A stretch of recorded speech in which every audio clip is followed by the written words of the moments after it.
আসসালামু আলাইকুম everyone, Khushi's cooking রেস্টুরেন্টে গিয়ে দেখলাম তাদের খাবার লিস্টে বোবা কফি বা বোবা ড্রিঙ্কস নামে একটা রেসিপি ছিল।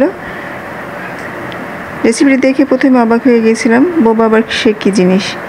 বাসায় এসে ইউটিউবে সার্চ দিয়ে দেখলাম আসলে তেমন কিছুই না।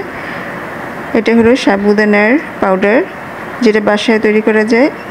আমি তো সাবুদানা কিনে বাসায় ব্লেন্ডার করে সেই গুঁড়া বের করে নিয়েছিলাম, যেটার নাম হচ্ছে টপিওকা পাউডার। এখন আমি আপনাদের সে ম্যাঙ্গো বোবা ড্রিঙ্কস বানিয়ে দেখাবো। এই জন্য আমি সামান্য আম কেটে নিয়েছি।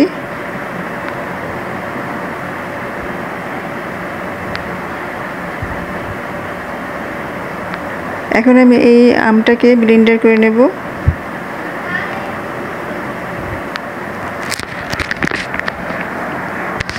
ব্লেন্ডার করে এখন এখানে নিয়ে নিচ্ছি 4 চামচ টপিওকা পাউডার। আপনি চাইলে এতে কর্নফ্লাওয়ার অ্যাড করতে পারেন।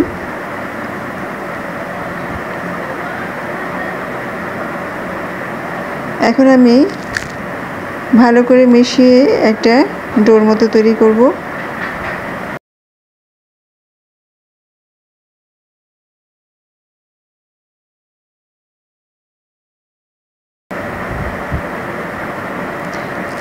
আমার ডোটা তৈরি হয়ে গেছে। এখন আমি হাতে সামান্য কর্নফ্লাওয়ার লাগিয়ে ছোট ছোট বলের মতো করে বানিয়ে নেব।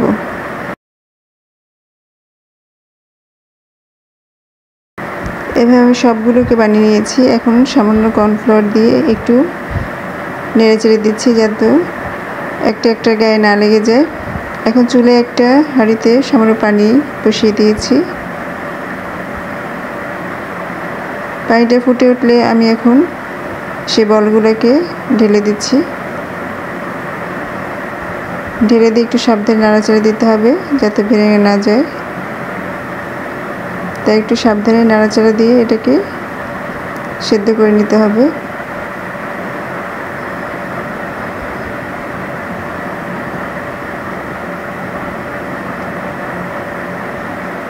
আমার বলগুলো সেদ্ধ হয়ে গেছে। এখন আমি একটা স্ট্রেনার দিয়ে এগুলোকে উঠিয়ে নেব।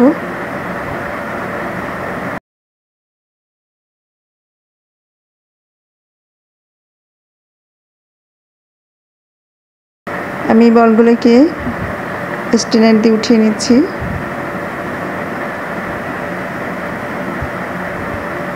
এখন আমি ঠান্ডা পানি দিয়ে এগুলোকে ঠান্ডা পানি দিয়ে ধোয়ার পর দেখুন কতটা ঝরঝরে হয়েছে।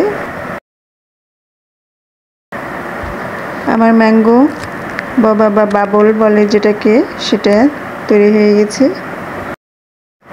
এখন আমি মূল রেসিপিতে চলে যাচ্ছি। আমি এখানে 2টা আম স্লাইস করে কেটে নিয়েছি। এখন আমি এটা ব্লেন্ডারে দিয়ে দিলাম এবং এর সাথে দিয়ে দিচ্ছি লিকুইড দুধ। আপনি চাইলে চিনি অ্যাড করতে পারেন, আমি এখানে চিনিটাকে অ্যাভয়েড করেছি। এখন আমি ঢাকনা দিয়ে ব্লেন্ডার করে নিয়েছি। আমার ব্লেন্ডার করা হয়ে গেছে। এখন আমি একটা গ্লাসে পরিবেশন করব। প্রথমে দিয়ে দিলাম বোবা বা বাবলগুলা দিয়ে দিয়েছি। এখন আমি কিছুটা ম্যাঙ্গো জুস সাইড থেকে ঢেলে দিচ্ছি।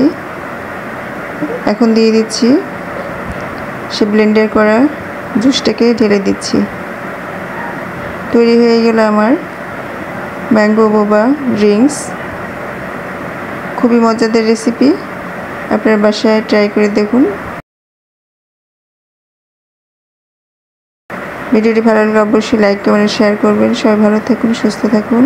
আজকে পর্যন্তই, আল্লাহ হাফেজ।